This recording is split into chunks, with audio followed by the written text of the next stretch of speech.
Good morning, brothers and sisters. Morning. Good, thank you.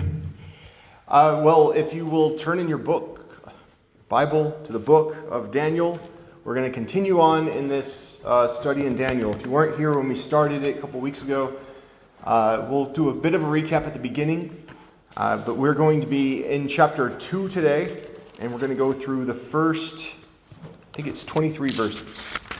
First 23 verses, that's right. But as a recap of what we covered last week, which was more of an introduction in the first chapter of Daniel, we talked about how the book is rooted in the Babylonian exile. The beginning of it is where it begins. The book opens as King Nebuchadnezzar, by the will of God, has conquered Israel. And he's taken some of the treasures and some of the vessels out of the temple as spoils, and he has placed them in his pagan temples. And he's taken some of the young, noble men from Israel into his home to be trained in the best of Babylonian education.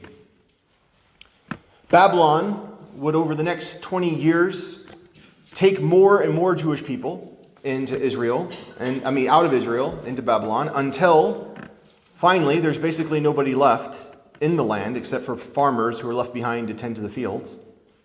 And then the Temple of Solomon will be destroyed completely. And Daniel will be alive during all of these events and much more.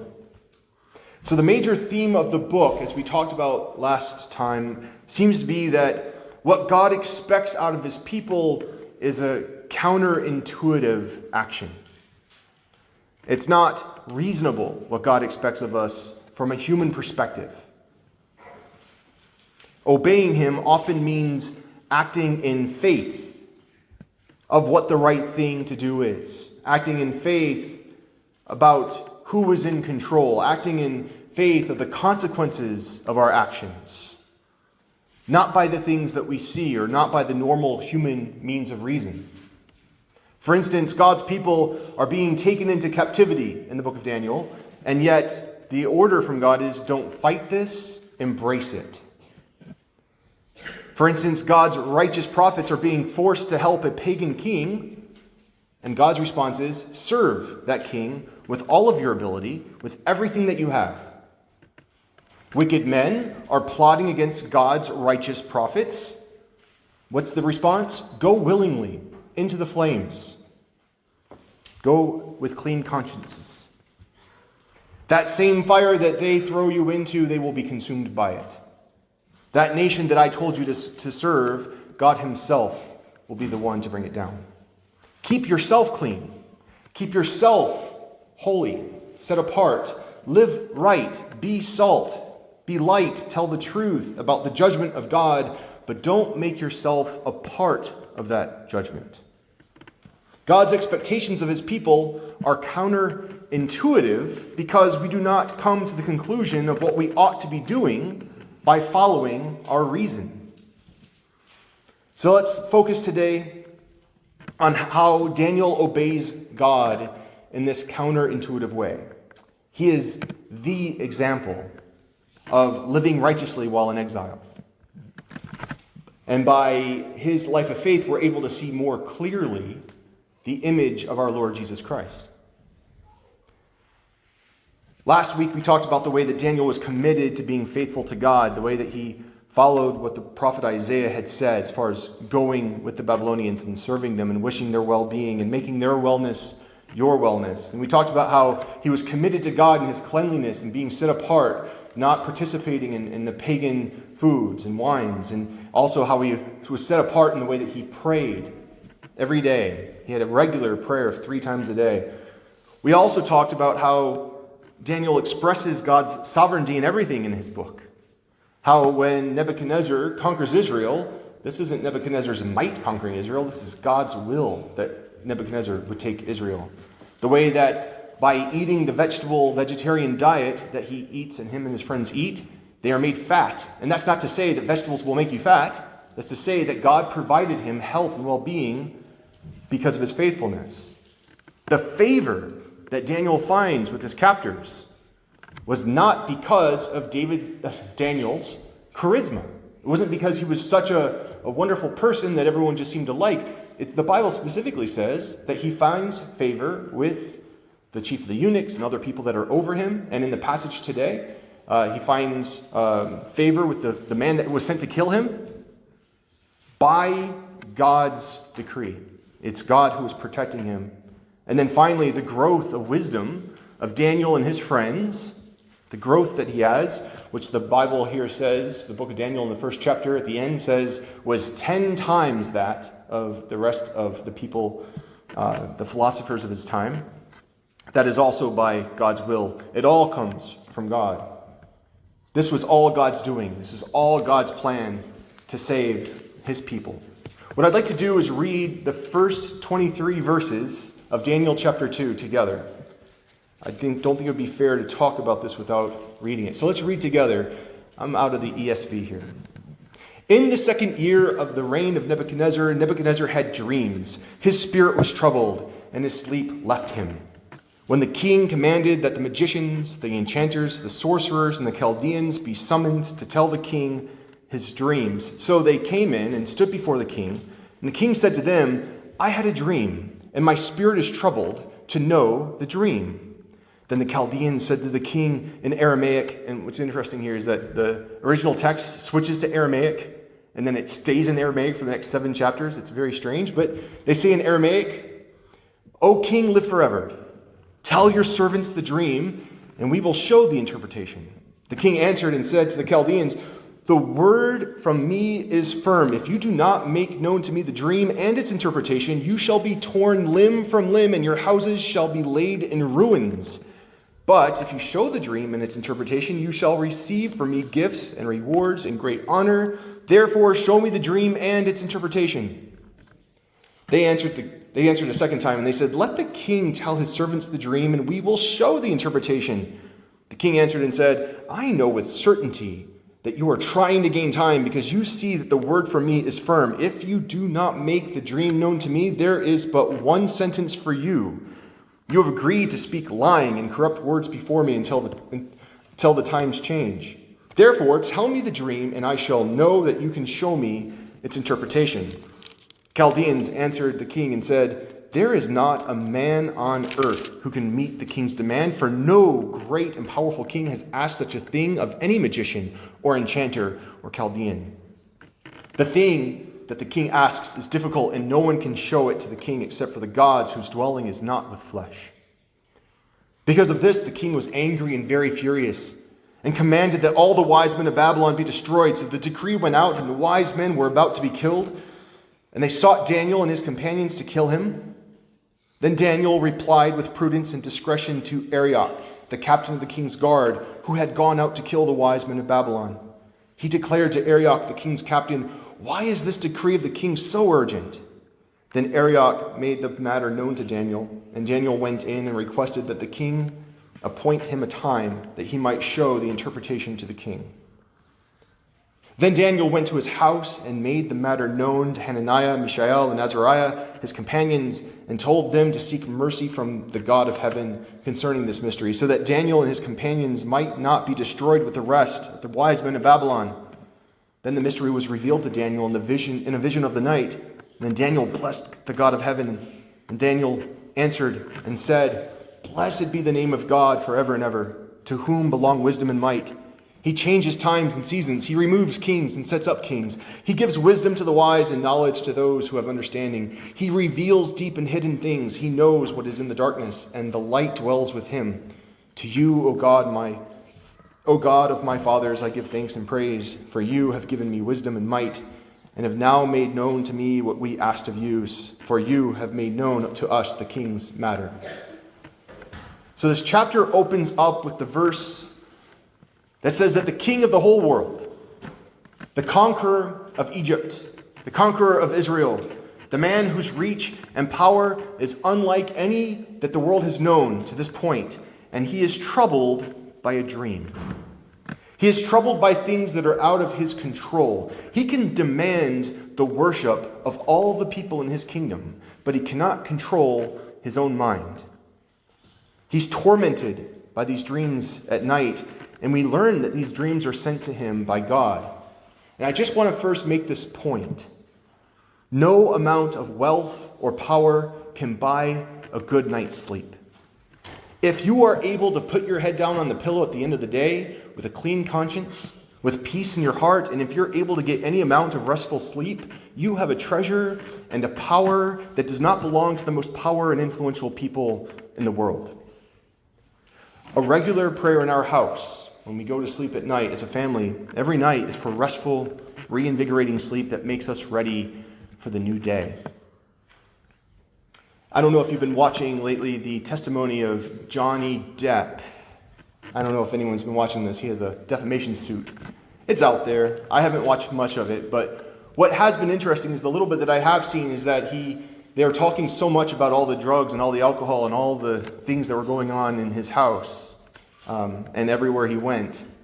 And when he was on the stand, he had been accused of abusing his ex-wife, and he says to them, "I've never abused anyone in this world except for myself." And then he talks about how lots of people think that maybe he uses all these drugs and all these alcohol just to party and get high. And he says, "No, I use this drugs and all these drugs and all this alcohol. I abuse these things in order to feel a little bit normal." And the commentators on what's going on have said, what's true is that this is a very common reality in the world of those that are rich, famous, that if it wasn't for this trial, these things would be going on and we just wouldn't see them. They're just sort of happening behind closed doors. In fact, it reminds me of thinking about the tragic story of Michael Jackson. He was dubbed the King of Pop. Think of all the suffering that he went through. He died after years of just trying to get a good night's sleep. He died of an overdose of medication that he took from his doctor at his request just to be able to get a few hours of sleep at night, and he overdosed. You might not rule this world, but be thankful for what you do have. A tiny bit of peace, a crumb of a good conscience before God, a few hours of solid rest is worth more than all the fame and fortune and power that the world can afford. So we start with this torment of this dream, which does not allow the king to rest. And he cannot do anything until he's put this one issue behind him. It's his number one urgent priority. And in verses 2 through 6, it describes the king's relationship with his magicians and priests and all the other wonder workers. He summons them to them and he says, is it just me? Or is there a bit of a history here between the king and his court? There's a bit of bad blood. Do you not see it here? The king flips out on them. You get the sense that he doesn't trust anyone. They've been leeching off of him for as long as he can remember, telling him what they think he wants to hear. And he just puts it all on the line for them. If they are unable to meet his demand, not only interpret the dream, but tell him what his dream was, he, in a bit of an overreaction, threatens to tear them limb from limb and also suggests that their families will also suffer for this as well. This is some real gangster-like type retribution that he's giving them here. These are threats that you might expect in a mobster movie. He doesn't trust them. He knows that any information that he might get out of them at this point, any information that he gets out of them that comes from him giving them a little bit of his dream is going to be an opportunity for them to lie, an opportunity for them to use their silver tongues against him. He'll never be at peace if he thinks they might be lying to him. To put it bluntly, he's realizing that he cannot depend on the very best that Babylon can offer. So he gives them this outrageous ultimatum. These magi and sorcerers and astrologers, they are the most educated priests of Babylon. They likely would have been the priests and the high priests of the Babylonian chief god Marduk, also known as Bel. And the king is so tweaked out about his dreams that he threatens to dismember them. And they're completely outraged by this ultimatum. They say it's impossible. No king has ever asked such a thing. Asking for an interpretation of a dream and not telling them what the dream was. It's kind of like they're saying, come on, be reasonable. Everyone here knows the game that we're playing. They don't have any actual connection with spiritual forces. They're just guessing at what the spirits want. Nobody knows these things. Nobody can actually consult the gods for useful information that people don't know. They know they're liars. He knows they're liars. The whole system of government and religion is built on everyone agreeing to make believe that Marduk is anything more than something that they constructed out of their own imaginations. But Nebuchadnezzar is now faced with an actual message from God, which is something that's tormenting him. And he's realizing that a make-believe religion is not going to cut it. He's made to feel frail, powerless, out of control. And if he's not happy, nobody can be happy. Church, Babylon is the symbol of the ambitions of mankind to make a name for themselves without any reference to God. Genesis 11 recalls the origins of this city. You remember when mankind attempted to build for themselves a tower into the heavens, and then it was smashed. And the king of Babylon has this vision of his own to make for himself a global empire that will celebrate the very best of human ambition. And he seems to be getting a message from the spiritual realm that his hopes and his dreams will be shattered. And his insecurities are making him unbearably hostile. And Daniel will enter the picture here as the anti-type for Nebuchadnezzar.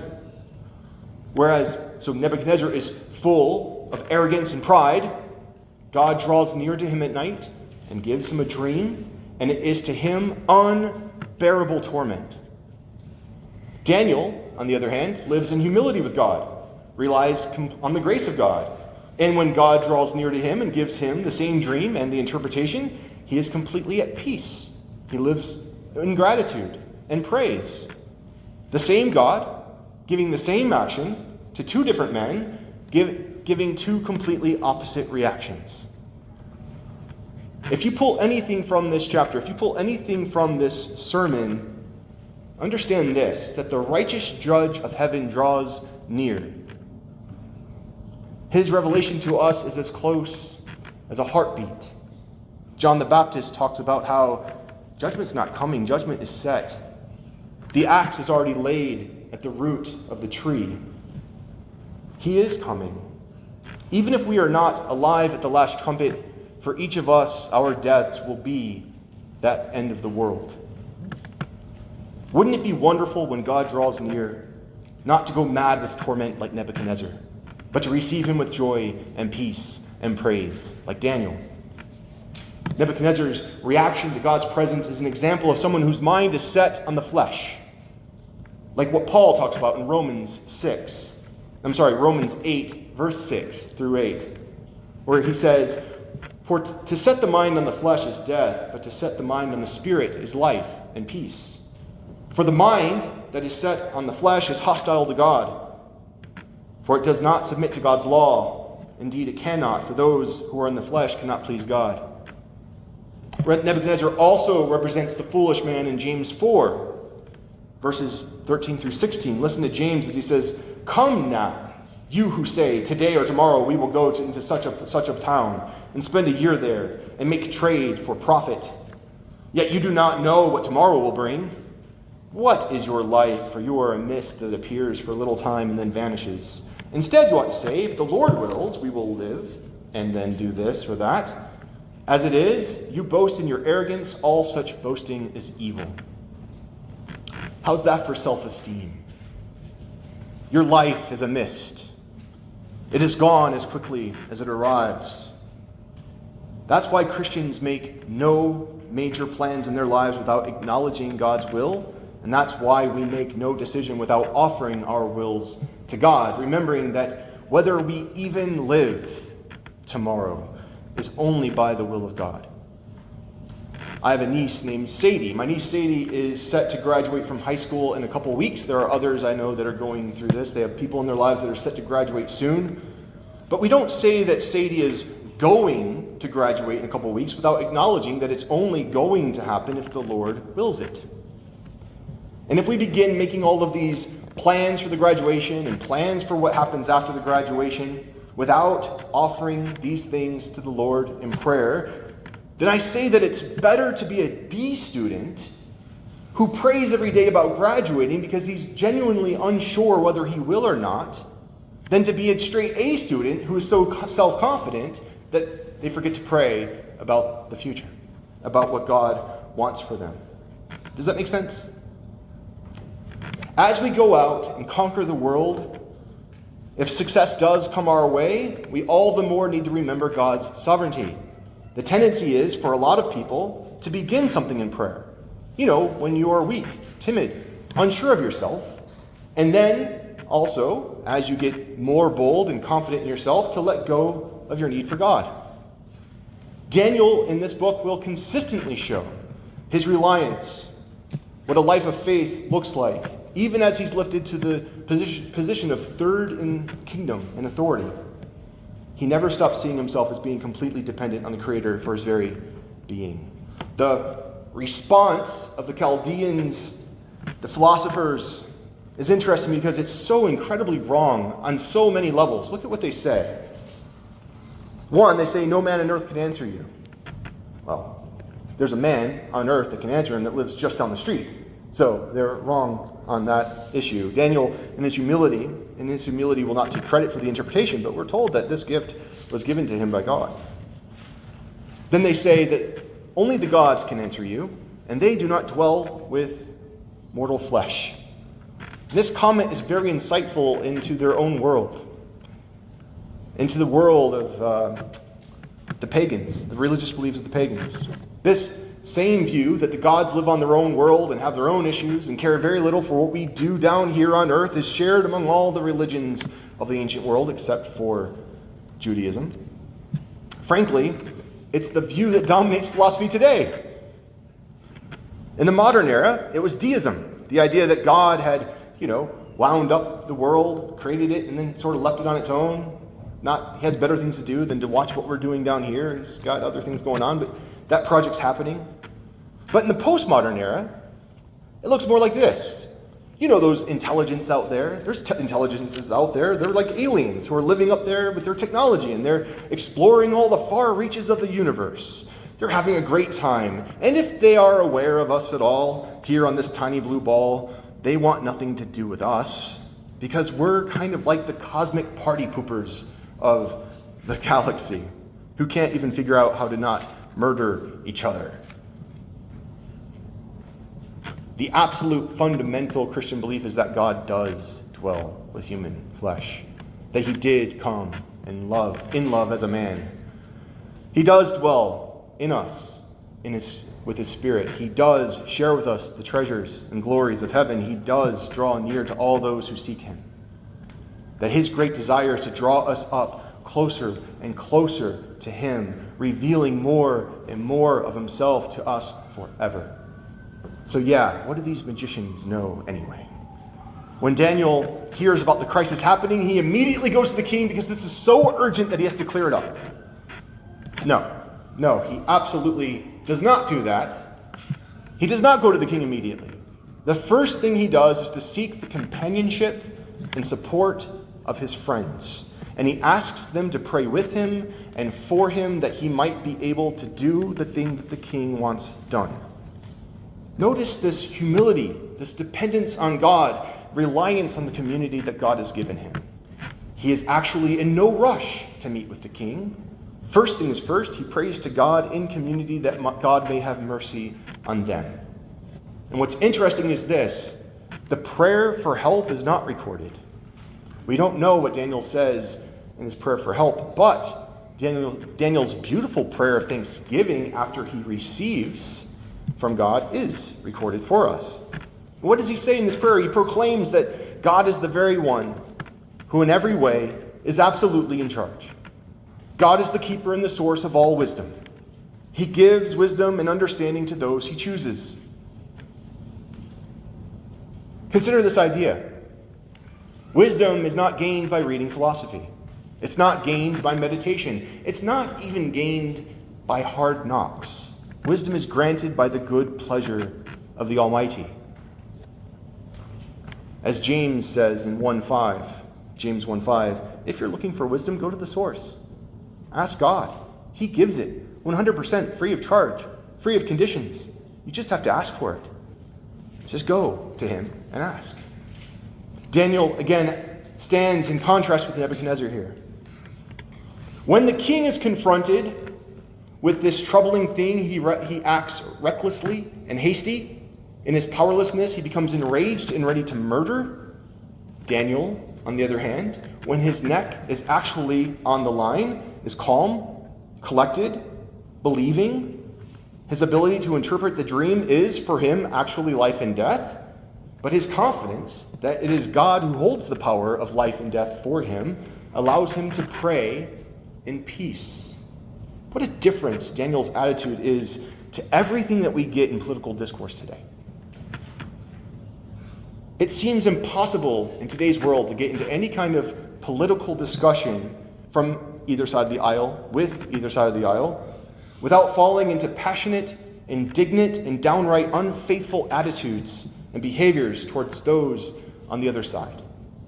No matter how right you are in your opinions, no matter how reasonable your arguments are, and no matter how serious the issue is, it doesn't matter if you are slinging curses at your political rivals, demonizing them, feeling all self-righteous about your cause. You know, there are always these rumors going around that this political figure or that political figure is the Antichrist. I'm sure you've come across these rumors that keep going around. You know, they're all Antichrists. You know, they're all anti-God, anti-church. They're all corrupted. They're all hypocritical. You might be right in your assessment of the situation. But if you yourself put yourself in the position of being their judge, talking evil about them, slandering them, and calling them awful names, no matter how right you might be in your assessment, what does it matter if you are making yourself also an object of God's wrath?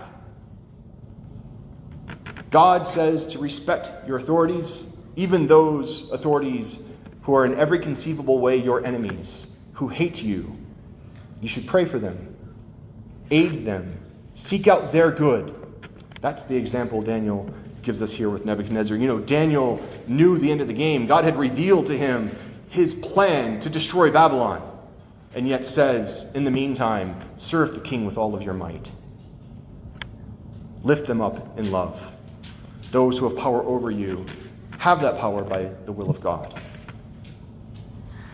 So, will we learn from Daniel this counterintuitive, unreasonable yet faithful way to trust God while living in evil days? If we can be in service to one another in any way, let it be in this way: to encourage each other to do good, to remind each other of the absolute rule and authority of the Almighty, His providence and provision in all things, to join together and to intercede with those, for those around us. Learning from our Lord and our God Jesus Christ to love those who have hatred for us, repay good with evil, avoid gossip and slander toward any other person. May God have mercy on us. Let's stand and sing together.